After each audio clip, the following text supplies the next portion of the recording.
Hello, and welcome to Petar's Place. This particular installment is quite exciting, at least for me.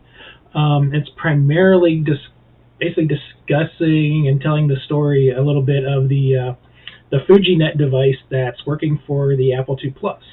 And this is a extension of the Fujinet that started out on the Atari platform with Thomas Cherryhomes and now Jeff Piepmeier. And this is video that was released a little bit ago showing the first remote boot of basically an Apple2 Plus over SmartPort with their device, and you'll see that in the video here shortly. It's rather important, actually, just because of all the firsts that are going on, and I'll show that here as we go.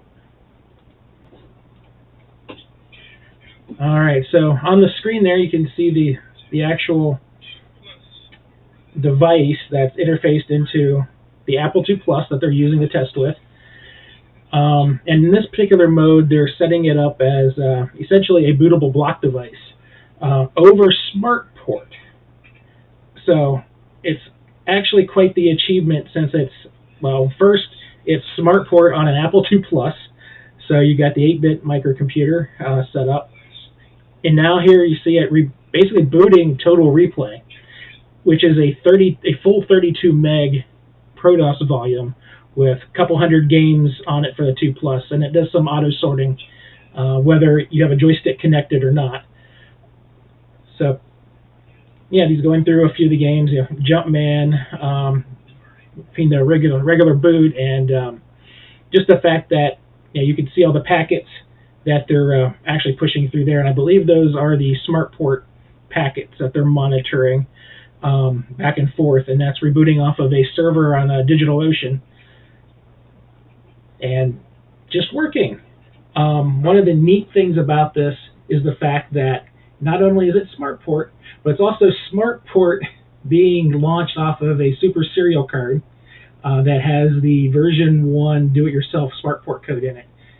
That I was able to provide them for the project quite a little bit ago, actually, last year, and it's really cool to see it actually starting and running and working.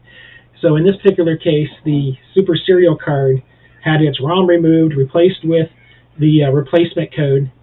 Then that card is placed in slot 5, and then it's